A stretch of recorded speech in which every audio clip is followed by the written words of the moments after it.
Hello everyone, I am Akash Gaur. Welcome back to your Indian medical lecture. फिर से आप लोग के लिए बहुत ही इंपॉर्टेंट टॉपिक को लेकर आया हूँ मैं, endocrine system. Hindi plus English दोनों लैंग्वेज में समझाऊंगा। बहुत बड़ी वीडियो हो जाएगी, इसलिए मैं एक वीडियो में नहीं समझा पाऊंगा, 1 बाय 1 वीडियो डालूंगा। हिंदी प्लस इंग्लिश दोनों लैंग्वेज में समझाऊंगा।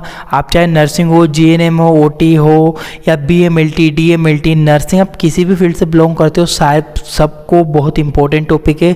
फार्मेसी वाले बच्चों के लिए भी इंपॉर्टेंट है। एनाटॉमी फिजियोलॉजी कॉमन रहती है, सबको एग्जाम में आता है बहुत। ये मेरी गारंटी है, मेरा आपसे प्रॉमिस है। पूरा वीडियो देखना, लाइक शेयर सब्सक्राइब जरूर करना। ना समझ में आए तो बोलना मुझे। अगर डाउट रहता है डिस्क्रिप्शन में सबसे नीचे जाना, डिस्क्रिप्शन में क्लिक करना, सबसे नीचे स्क्रॉल डाउन करना, वहाँ पर मेरी इंस्टाग्राम की ID दी हुई है। आप मुझे इंस्टाग्राम पर हेलो सेंड करो, कोई डाउट हो वहाँ पे आप लोग मुझे पूछ सकते हो। सारे क्वेरीज आपकी मैं सॉल्व करने की कोशिश करूँगा। एंडोक्राइन सिस्टम क्या होता है, जल्दी से स्टार्ट करते, ठीक है। Endocrine system is made up network of gland which is produce many function. देखो, नेटवर्क ऑफ ग्लैंड का मतलब क्या होता है, ठीक है।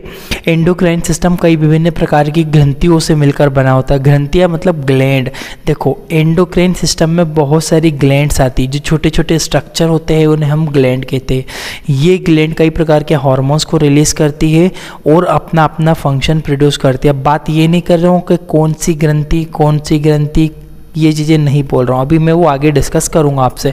मैं सिंपली आपसे बोल रहा हूँ कि gland, network of gland. Network of gland का मतलब होता है सिंपली कि कोशिकाओं का गुच्छा, जब बहुत सारी ग्रंथियों का गुच्छा, जब बहुत सारी ग्रंथियाँ आपस में मिल जाती है तो एंडोक्राइन सिस्टम का निर्माण करती है। आगे देखिए, all gland produce different kind of hormones which produce different function. बोलना चाहता है कि यह ग्रंथियाँ कई अलग अलग प्रकार के हार्मोन्स का निर्माण करती है और जो कि अलग अलग फंक्शन प्रोड्यूस करते हैं। आप समझ रहे हो कि जो अलग अलग, ये जो लिखा हुआ है ना कि अलग अलग, ये मैंने क्यों लिखा हुआ है, क्योंकि देखो अलग अलग ग्लैंड है। मेरी पिट्यूटरी ग्लैंड है, थायराइड ग्लैंड है, एड्रिनल ग्लैंड है। ये इनका सबका अलग अलग काम है। क्यों? क्योंकि ये सब अलग अलग प्रकार के हार्मोन्स का निर्माण करती है। तो यही लिखा हुआ है कि एंडोक्राइन जो ग्लैंड होती है वो डिफरेंट काइंड अलग अलग प्रकार के हार्मोन्स को प्रोड्यूस करती है, जो कि अलग अलग कार्य करवाती है। ग्रंथियाँ अलग अलग प्रकार की होती है जो कि अलग अलग कार्य करवाती है। आगे बढ़ता हूँ मैं यहाँ से। ये चीज़ क्लियर हुई कि नेटवर्क ऑफ ग्लैंड होता है, अलग अलग हार्मोन्स बनाता है, अलग अलग फंक्शन प्रोड्यूस करता है। आगे बढ़ता हूँ मैं। टाइप्स ऑफ ग्लैंड, सबसे इंपॉर्टेंट, कितने प्रकार की ग्लैंड होती है, किन किन दो भागों में ग्रंथियों को बांटा गया है। एक होती है आपकी एंडोक्राइन ग्लैंड, अंतःस्रावी ग्रंथियां जिसे हिंदी में कहते हैं। एक होती है आपकी एक्सोक्राइन ग्लैंड, जिसे हिंदी में बाह्यस्रावी ग्रंथियां। अंत और बाह्य का क्या मतलब होता है मैं आगे क्लियर करूंगा आपको। याद रखिएगा, दो तरह से ग्लैंड होती है, एंडोक्राइन ग्लैंड, एक्सोक्राइन। ये सारे जो adrenal gland, thyroid gland, pituitary gland, thalamus, hypothalamus, ये सारी चीज़ें हैं ना, सारी ग्रंथियां है ना, ये इन दोनों कैटेगरी से ही बिलोंग करती है। कुछ कुछ ग्लैंड एड्रिनल होती है, एंडोक्राइन होती है, और कुछ कुछ एक्सोक्राइन होती है। दो अलग अलग, अंतःस्रावी और बाह्यस्रावी। क्या मतलब होता है समझिए आप इस चीज़ को। एंडोक्राइन, जिसे अंतःस्रावी ग्रंथियां कहते हैं, क्या होती है ये समझो। Endocrine gland is a special type of gland which directly produce hormones in blood circulation। अंतःस्रावी ग्रंथियाँ जिसे हम एंडोक्राइन ग्लैंड कह रहे हैं, ये ऐसी ग्लैंड होती है। देखिए, अंतःस्रावी ग्रंथियाँ विशेष प्रकार की ग्रंथियाँ होती है जो कि रक्त, जो अपना हार्मोन्स को सीधे रक्त में परिवहन में छोड़ देती है, जो कि किसी भी डायरेक्टली किसी डक्ट की आवश्यकता नहीं होती। डक्ट मतलब क्या होता है कि हमें यहाँ से पानी को वहाँ भेजना है तो या तो हम नलियों के द्वारा भेजेंगे, ठीक है, या हम डायरेक्ट यहाँ से पानी ऐसे ढोल देंगे, ऊपर से डायरेक्टली फेंक देंगे। तो कुछ कुछ ग्रंथियाँ ऐसी होती है जो अपने हार्मोन्स को डायरेक्टली ब्लड सर्कुलेशन में छोड़ देती है, और कुछ कुछ ग्रंथियाँ ऐसी होती है जो कि नलियों के रास्ते बना लेती है और उन नलियों के रास्तों के द्वारा छोड़ती है। जो डायरेक्टली रक्त में अपने हार्मोन्स को रिलीज करे, ऐसी ग्रंथियों को हम अंतःस्रावी यानी कि एंडोक्राइन ग्लैंड कहते हैं। क्लियर हुआ। एंडोक्राइन ग्लैंड का अर्थ होता है वो ग्लैंड, ऐसी ग्रंथियाँ जो कि अपने हार्मोन्स को सीधे सीधे डायरेक्टली रक्त परिवहन में यानी कि ब्लड सर्कुलेशन में छोड़ दे, उसे हम कहते हैं एंडोक्राइन ग्लैंड। क्लियर हुआ आपको? Endocrine gland is a special type of gland which is directly produce its hormones in blood circulation. अंतरस्रावी ग्रंथियाँ कौन कौन सी होती है जरा देखो, ये डायग्राम यहाँ पे मैंने दिया हुआ है। पिनियल ग्लैंड, ठीक है, पिनियल ग्लैंड होती है, पिट्यूटरी ग्लैंड होती है, थायराइड ग्लैंड होती है, थाइमस होती है, पैंक्रियास होती है, ओवरी होती है, टेस्टिस होती है, एड्रिनल ग्लैंड होती है। ये अपने हार्मोन्स को सीधे सीधे डायरेक्टली काय में छोड़ देती है, सर्कुलेशन में, ब्लड के सर्कुलेशन में डायरेक्टली रिलीज कर देती है। याद रखना, पिट्यूटरी ग्लैंड, ठीक है, पिट्यूटरी ग्लैंड और pineal gland, thyroid gland, thymus gland के बाद एड्रिनल ग्लैंड आती है, पैंक्रियास आती है, टेस्टिस आते हैं, ठीक है, और ओवरी आती है। ये सारी ग्रंथियाँ आपकी टाइप होती है एंडोक्राइन ग्लैंड का, अंतःस्रावी ग्रंथियाँ जिसे कहते हैं। मैं आगे बढ़ता हूँ। अब बात करते हैं एक्सोक्राइन ग्लैंड की, जिसे हम हिंदी में बाह्यस्रावी ग्रंथियाँ कहते हैं। क्या होती है? Exocrine gland a also important gland which produce hormones by duct.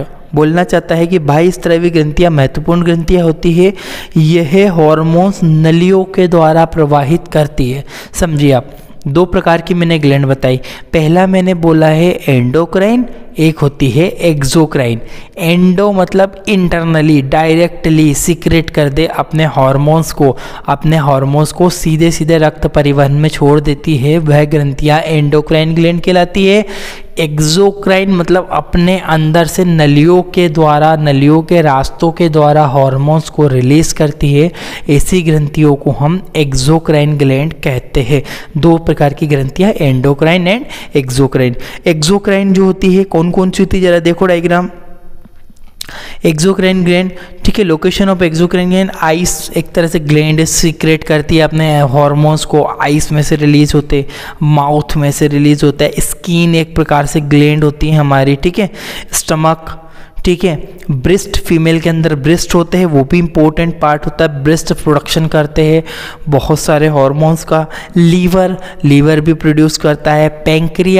Pancreas बहुत इंपॉर्टेंट है। पैंक्रियास एंडोक्राइन का भी, अभी आप बोलोगे सर आपने बोला था कि जो पैंक्रियास होता है वो एंडोक्राइन होता है। नहीं भैया, कुछ आधा भाग पैंक्रियास का एंडोक्राइन की तरह काम करता है, तो कुछ भाग उसका एक्सोक्राइन की तरह भी कार्य करता है, ठीक है। याद रखिएगा, जो एकमात्र ऐसी ग्रंथि है जो एंडोक्राइन ग्रंथि भी मानी जाती है, एक्सोक्राइन ग्रंथि भी वो मानी जाती है। क्लियर हुआ यहाँ पे आपको? उसके अलावा इंटेस्टाइन वगैरह में भी ये बहुत सारे पार्ट ऐसी ग्लैंड है हमारी बॉडी में जो कि प्रोड्यूस करती है हार्मोन्स को। ये सारी आती है, कोई किसके अंडर में आएगी? ये सारी एक्सोक्राइन ग्लैंड के अंदर में आती है। क्लियर हुआ? आगे बढ़ता हूँ मैं यहाँ से। अब देखो, अब यहाँ तो मैंने आपको एक जनरल इंट्रोडक्शन बता दिया कि भैया एंडोक्राइन ग्लैंड क्या है, एक्सोक्राइन ग्लैंड क्या है, या एंडोक्राइन सिस्टम क्या होता है, ठीक है, ये चीज़ें मैंने आपको बताई। अब मैं आपको 1 बाय 1 सारी ग्लैंड के बारे में डिटेल दूंगा। सबसे पहले मास्टर ग्लैंड की बात करेंगे जिसे हम पिट्यूटरी ग्लैंड कहते हैं, ठीक है। एक वीडियो में पूरा एंडोक्राइन कवर नहीं कर सकता, एक एक करके वीडियो डालूंगा, पूरी वीडियो देखना, समझना, सारी चीज़ें क्लियर होगी। सबसे पहले बात करते हैं हम पिट्यूटरी ग्लैंड के बारे में, होती क्या है। Pituitary gland is a part of endocrine system. Pituitary gland is a part of endocrine system which produce many hormones. बोलना चाहता है पिट्यूटरी ग्लैंड अंतःस्रावी ग्रंथियों का भाग होती है या कई प्रकार के hormone. Pituitary gland endocrine gland है, समझिए आप। पिट्यूटरी ग्लैंड एंडोक्राइन अंतःस्रावी। और अगर याद हो, थोड़ी देर पहले ही बताया था कि जो एंडोक्राइन जिसे अंतःस्रावी ग्रंथि कहती है वो डायरेक्टली अपने हार्मोन्स को रक्त में छोड़ देती है। तो पिट्यूटरी ग्लैंड क्या है? एंडोक्राइन, डायरेक्टली ब्लड में सर्कुलेशन में अपने जो हार्मोन्स बनाएगी वो डायरेक्टली सीक्रेट कर देगी काय में? ब्लड सर्कुलेशन में। नेक्स्ट चीज, pituitary gland also called master gland. Pituitary gland also called master gland because it produces its own hormones as well as control the production of hormones in different gland। देखो, pituitary gland को master ग्रंथि भी कहा जाता है। अब क्यों कहा जाता है? क्योंकि ये खुद के हार्मोन्स तो बनाती ही है, साथ ही साथ में जो हमारे शरीर में दूसरी अंतःस्रावी ग्रंथियां है उनको भी नियंत्रित करती है। मास्टरमाइंड क्यों बोलते हैं? अरे ये तो मास्टरमाइंड है। मास्टरमाइंड का मतलब वो सबको मेंटेन करके चले, सबको कवर करके चले, उसे मास्टरमाइंड कहते। इसी प्रकार के हमारे शरीर के जो मस्तिष्क में एक छोटे से मटर के दाने के समान एक ग्रंथि पाई जाती है जिसे हम पिट्यूटरी ग्लैंड कह रहे हैं। ये पिट्यूटरी ग्लैंड हमारे शरीर में उपस्थित लगभग सभी प्रकार के हॉर्मोन्स के प्रोडक्शन, मतलब जैसे थायराइड ग्लैंड हुई, एड्रिनल ग्लैंड हुई, उसके बाद आपकी ओवेरी हुई, इन सब के हार्मोन्स प्रोडक्शन पे ये नियंत्रित रखती है। कौन रखती है? हमारी पिट्यूटरी ग्लैंड। इसीलिए इसे मास्टर ग्रंथि कहा जाता है। देखिए पिट्यूटरी ग्लैंड को मास्टर ग्रंथि भी कहा जाता है क्योंकि यह खुद के हार्मोन्स तो बनाती है, साथ ही साथ कई अलग अलग प्रकार की ग्रंथियों के हार्मोन्स बनने की प्रक्रिया में भी मदद करती है। इतना क्लियर हुआ कि भैया पिट्यूटरी ग्लैंड जो होती है हमारी अंतःस्रावी ग्रंथि होती है, मास्टर ग्लैंड भी कहा जाता है। आगे बढ़ता हूँ। It is smallest gland of body, it is found oval in shape. बोलना चाहता है कि यह शरीर की सबसे छोटी ग्रंथि होती है, यह गोलाकार होती है, ओवल गोलाकार। यहाँ पे आप डायग्राम देखो जरा, ब्रेन के यहाँ पे हाइपोथैलेमस के नीचे की साइड पे लटकी हुई एक संरचना होती है जिसे बोलते हैं हम पिट्यूटरी ग्लैंड। मटर के दाने के समान एक संरचना है ये, ठीक है। It is located in brain, यह ब्रेन के अंदर स्थित मध्य भाग में स्थित होती है। हाइपोथैलेमस से जुड़ी होती है। ब्लो द हाइपो, ब्लो मतलब हाइपोथैलेमस के जस्ट नीचे की साइड, या मस्तिष्क में हाइपोथैलेमस के नीचे स्थित होती है। याद रखिएगा ये रहा आपका हाइपोथैलेमस। हाइपोथैलेमस से जो आगे का स्ट्रक्चर जो आपको दिखाई दे रहा है ये होता है आपका पिट्यूटरी ग्लैंड। पिट्यूटरी ग्लैंड मटर के दाने के समान संरचना वाली एक ग्रंथि होती है, हमारे शरीर की सबसे छोटी ग्रंथि बोली जाती है। क्लियर हुआ? आगे बढ़ता हूँ मैं। Part of pituitary gland. अब पिट्यूटरी ग्लैंड दो भाग से मिलकर बनी होती है। देखो जरा कौन कौन से। एक होता है फ्रंटल लोब जिसे हम एंटीरियर लोब भी कहते हैं और एडिनो हाइपोफिसिस भी कहते हैं। तीनों एक ही के नाम है। क्या क्या? फ्रंटल लोब आगे वाला लोब, एंटीरियर फ्रंट वाला, एडिनो हाइपोफिसिस भी कहते हैं। देखो डायग्राम देख लो, ये रहा आपका एंटीरियर लोब और ये रहा आपका पोस्टीरियर लोब। दो भाग होते हैं, एक होता है फ्रंट और एक होता है बैक। फ्रंट लोब को एंटीरियर लोब और एडिनो हाइपोफिसिस भी कहा जाता है, और बैक जो पीछे वाला लोब है बैक लोब कहेंगे, पोस्टीरियर लोब भी कह सकते हैं और न्यूरो हाइपोफिसिस भी कहते हैं, ठीक है। बहुत इंपॉर्टेंट है। बहुत सारी कंपटीशन एग्जाम वाइवा वगैरह में यह क्वेश्चन पूछा जाता है कि बताइए जो पिट्यूटरी ग्लैंड होती है कितने भाग से मिलकर बनी होती है। हम कहेंगे दो भागों से। कौन कौन से? एक तो फ्रंट वाला भाग और एक बैक वाला लोब, ठीक है। फ्रंट वाले भाग को और क्या नाम से जाना जाता है? Anterior lobe. और क्या नाम से जाना जाता है? Adeno hypophysis. जबकि पीछे वाले भाग जिसे बैक लोब कह रहे हैं, पोस्टीरियर लोब भी कहते हैं, न्यूरो हाइपोफिसिस भी कहते हैं। देख लीजिए डायग्राम में, देखो ये इस तरह की जो ये रही आपकी ये रहा आपका ब्रेन। ब्रेन के नीचे हाइपोथैलेमस है। हाइपोथैलेमस से जस्ट ऐसे हैंग हुई मटर के समान संरचना वाली ग्लैंड है। दो भाग होते हैं, फ्रंटल लोब और पोस्टीरियर लोब, ठीक है, जिसे हम एंटीरियर लोब और पोस्टीरियर लोब को न्यूरो हाइपोफिसिस भी कहते हैं, एंटीरियर लोब को एडिनो हाइपोफिसिस भी कहते हैं। दो भाग होता है पिट्यूटरी ग्लैंड का। बहुत इंपॉर्टेंट है, याद रखिएगा, आपको एग्जाम में पूछेंगे। Hormones release by anterior. अब हम बात करेंगे कि भैया कौन कौन से हार्मोन्स बनाती है हमारी। अब देखो मैंने आपको बोला है कि भैया हमारी जो पिट्यूटरी ग्लैंड इसके दो भाग है, एक एंटीरियर लोब और पोस्टीरियर लोब। पीछे वाले लोब से कौन सा हार्मोन्स निकलता है, आगे वाले लोब से कौन सा हार्मोन्स निकलता है, डिटेल में बताऊंगा मैं, ठीक है। तो ये ही यहाँ पे बच्चे कंफ्यूज हो जाते हैं कि सर ये वाला हार्मोन्स पोस्टीरियर से निकला है या एंटीरियर से निकला है। ये समझना आपको बहुत ज़्यादा इम्पोर्टेंट होगा। देखो पहले हॉर्मोन्स रिलीज बाय एंटीरियर, आगे वाले फ्रंटल लोब से कौन कौन से हॉर्मोन्स, ये याद रखना, ये पॉइंट बहुत हाईलाइट करके बता रहा हूँ क्योंकि आप कंफ्यूज हो जाओगे कि कौन से रिलीज किया गया है, ये चीज़ समझना बहुत ज़्यादा ज़रूरी है। तो एंटीरियर जिसे फ्रंटल लोब एडिनो हाइपोफाइसिस कह रहे हैं, उससे कौन सा हार्मोन्स निकलता है देखिए ज़रा, जीएच हार्मोन्स, जिसे हम कहते हैं ग्रोथ हार्मोन्स। ग्रोथ से ही आपको समझ में आ रहा हो वृद्धि, ठीक है, ग्रोथ से आपको समझ में आ रहा होगा कि वृद्धि करवाना, जिसे हम STH सोमेटोट्रोपिक हार्मोन्स के नाम से भी जानते हैं। याद रखना, ये क्वेश्चन बहुत बार, हजारों बार कोई प्रकार के कंपटीशन एग्जाम, वाइवा, हर जगह पूछा जाता है। याद रख लो, ग्रोथ हार्मोन्स जिसे जीएच हार्मोन्स शॉर्ट फॉर्म में कहते हैं, इसका मेन जो नाम होता है STH सोमेटोट्रोपिक हार्मोन्स। याद रखना, सोमेटोट्रोपिक हार्मोन्स को ही ग्रोथ हार्मोन्स के नाम से जाना जाता है। कहाँ से निकलता है? हमारी पिट्यूटरी ग्लैंड से निकलता है। पिट्यूटरी ग्लैंड के अंदर कौन से वाले भाग से निकलता है? हम बोलेंगे एंटीरियर भाग से। एंटीरियर भाग का दूसरा नाम क्या होता है? एडिनो हाइपोफाइसिस, और फ्रंट लोब भी कहते हैं। क्लियर हुआ? इससे ज़्यादा डीप कोई नहीं पूछता है। आगे बढ़ता हूँ। देखो जीएच हार्मोन्स करता है क्या? This hormones is most important for growth and physical development of body. ये हमारे शरीर की वृद्धि एवं भौतिक परिवर्तन के लिए बहुत ही आवश्यक होता है। अब आपने देखा होगा कोई बोना रह गया बेचारे का, किसी का ये गाल ही डेवलप नहीं हुआ, कोई ऐसा एबनॉर्मेलिटी आ गई, मतलब हम जब भी बोलूँगा उसकी वृद्धि में कोई एबनॉर्मेलिटी है, कोई बच्चे का जन्म हुआ है, अनियमित है, उसका सर बड़ा है, पैर छोटा, अनियमित वृद्धि है, वो हो सकता है जीएच हार्मोन्स जिसे सोमेटोट्रोपिक हार्मोन्स STH हार्मोन्स कह रहे हैं, इसकी कम या अधिकतम जब इसका लेवल रिड्यूस हो जाएगा या कम या इंक्रीज मतलब कि ज़्यादा हो जाएगा, तब ये दिक्कतें हो सकती। किसी का लंबा एकदम बीम का हो गया, लंबा सा हो गया, खली जैसा हो गया। खली लंबा क्यों है? क्या कारण है? जीएच हार्मोन्स उसके अंदर ज़्यादा रिलीज हो गया। ग्रोथ हार्मोन्स जिसे कहते हैं, ग्रोथ वृद्धि ज़्यादा हो गई, ठीक है, कहीं ना कहीं वो एक कारण हो सकता है। और भी बहुत सारे फैक्टर होते हैं, मैं ये नहीं कह रहा हूँ कि जीएच हार्मोन्स ही रिस्पॉन्सिबल होता है, और भी अनियमित या एबनॉर्मेलिटी का और भी रीज़न हो सकता है, बट यहाँ पे जीएच हार्मोन्स की बात की जा रही है। मैं आगे बढ़ता हूँ।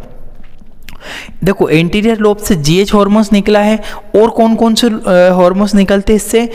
TSH thyroid stimulating hormones. अब आप बोलोगे सर आप क्या पढ़ाए जा रहे हो, थायराइड स्टिमुलेटिंग, थायराइड ग्लैंड से निकलेगा ना, पिट्यूटरी ग्लैंड से कैसे निकल सकता है? याद रखना, ये क्वेश्चन बहुत सारे एग्जामों में पूछा गया है। अगर आप वर्ग 5 जो ग्रुप 5 लैब टेक्नीशियन की एग्जाम, CHO वगैरह की प्रिपरेशन कर रहे हो, NHM की प्रिपरेशन कर रहे हो, वहाँ पे ऐसे कंफ्यूजिंग क्वेश्चन पूछे जाते हैं, और वाइवा में भी पूछेंगे आपसे, कॉलेज में भी पूछते हैं question. TSH thyroid stimulating hormones कौन सी ग्रंथि से निकलता है? अब हम लोग क्या करते हैं, जैसे थायराइड का नाम सुना लगा देते हैं थायराइड ग्लैंड पे टिक। नहीं भैया, जो थायराइड स्टिमुलेटिंग हार्मोन्स जो होता है हमारी पिट्यूटरी ग्लैंड निकालती है, और थायराइड ग्लैंड थायरोक्सिन हार्मोन्स निकालती है। याद रखना, थायराइड हार्मोन्स, मैंने आपको क्या बोला था, पिट्यूटरी ग्लैंड जो होती है मास्टर ग्रंथि होती है। थायराइड स्टिमुलेट का मतलब क्या होता है वो समझो। स्टिमुलेट का मतलब उत्सर्जित, प्रोडक्शन करवाना, उत्तेजित करना, ठीक है, उत्तेजित करना। स्टिमुलेट का एग्जैक्टली वर्ड में यूज करना चाहूँगा, उत्तेजित करना, उत्सर्जन के लिए प्रवाहित करना। किसको? थायराइड ग्लैंड को, क्योंकि मेरी पिट्यूटरी ग्लैंड क्या है? हेडक्वार्टर है, मास्टर ग्लैंड है, वो मेरे थायराइड जो ग्लैंड को बोलेगी। किस तरह से बोलेगी? उसको देगी TSH हार्मोन्स और बोलेगी कि थायरोक्सिन बनाओ। समझ में आ रहा है मैं क्या बोल रहा हूँ? बिल्कुल इजी लैंग्वेज में। अब देखो TSH के बारे में थोड़ा सा detail. This hormones stimulate a thyroid gland for production of thyroid hormones. अभी बताया मैंने, यह हार्मोन्स थायराइड ग्रंथि को थायराइड हार्मोन्स बनाने के लिए उत्तेजित करती है, प्रोत्साहित करती है कि तुम थायरोक्सिन बनाओ। तो याद रखना, आज से केस क्लियर रखना कि जो TSH होता है थायराइड स्टिमुलेटिंग हार्मोन्स, हमारे मस्तिष्क में स्थित, ब्रेन में लोकेटेड थायराइड जो हमारी पिट्यूटरी ग्लैंड होती है वो बनाती है थायराइड हार्मोन, जिसे हम थायराइड स्टिमुलेटिंग हार्मोन्स के नाम से जानते हैं। मैं आगे बढ़ता हूँ नेक्स्ट हार्मोन्स पे। एक होता है एड्रीनोकॉर्टिकोट्रोपिक हार्मोन्स, बहुत इंपॉर्टेंट है, ACTH, एडिनोकॉर्टिकोट्रोपिक हार्मोन्स। क्या होता है? This hormones stimulate the adrenal gland to production of cortisol hormones। देखो एड्रीनोकॉर्टिकोट्रोपिक हार्मोन्स पिट्यूटरी ग्लैंड के द्वारा निकलता है, ठीक है। यह हार्मोन्स एड्रिनल ग्लैंड को कोर्टिसोल हार्मोन्स बनाने के लिए उत्तेजित करता है। फिर से बताना चाहता हूँ, मेरी जो पिट्यूटरी ग्लैंड है मास्टर ग्रंथि है। अभी मैंने बताया था आपको थायराइड हार्मोन्स मतलब कि हमारे थायराइड ग्लैंड जो गले में होती है उसको भी नियंत्रित रखता है। अब मैं बोल रहा हूँ कि जो मेरी स्टिमुलेट करता है एड्रिनल ग्लैंड, जो कि हमारी किडनी के ऊपर लोकेटेड होती है, जो गुस्सा भी कहीं ना कहीं दिलाती है, ठीक है, उस ग्रंथि को भी वो प्रोत्साहित करता है हार्मोन्स बनाने के लिए। एड्रीनोकॉर्टिकोट्रोपिक हार्मोन्स हमारे मस्तिष्क की पिट्यूटरी ग्लैंड के द्वारा बनाया जाता है। मैं आगे बढ़ता हूँ। प्रोलैक्टिन हार्मोन्स, लैक्टिन का मतलब भी समझ में आएगा, लैक्टोज, ठीक है, दूध वाला जो पार्ट है। This hormones stimulate a female breast for production of milk. यह महिलाओं में दूध बनने की प्रक्रिया में मदद करता है, ठीक है। ये थोड़ा सा गलत हुआ है, यहाँ पे मदद है वो, ठीक है, मदद करता है, ठीक है।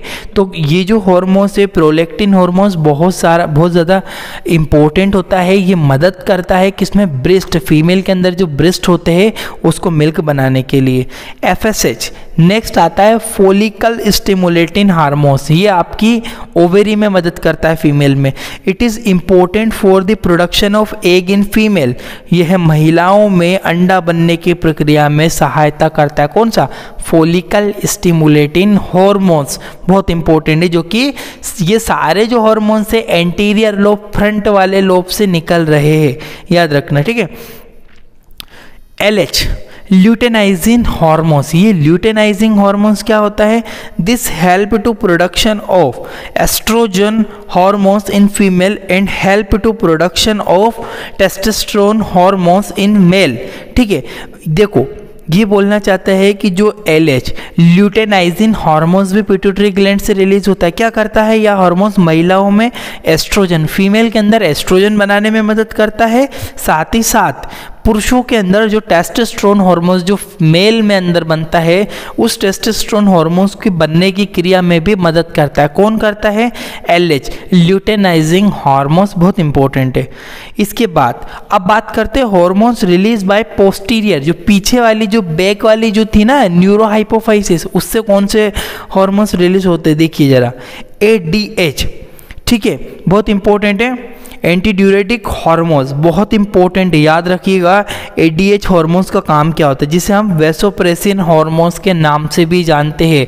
यह हार्मोन्स करता क्या है? It help to for body converting of water. देखो यह हमारे शरीर में जल की मात्रा को नियंत्रित रखता है और मूत्र की मात्रा, वैसोप्रेसिन हार्मोन्स मूत्र पर नियंत्रण रखता है, मूत्र की मात्रा पर।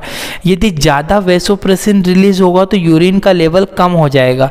वैसोप्रेसिन का लेवल कम हुआ मतलब वाटर का लेवल बढ़ जाएगा, और वाटर अगर एकत्रित नहीं होगा, संग्रहित नहीं होगा, तो यूरिन के थ्रू बाहर निकल जाएगा, ठीक है, वो बॉडी में रुक नहीं पाएगा। ADH के बाद बात करते हैं हम ऑक्सीटोसिन हार्मोन्स। ऑक्सीटोसिन हार्मोन्स क्या करता है?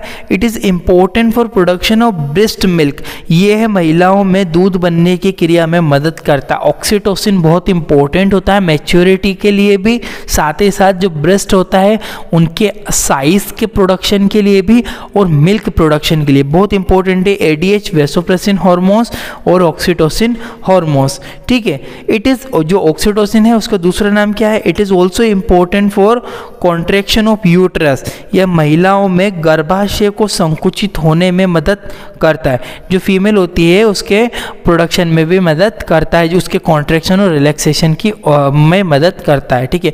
Thank you for watching.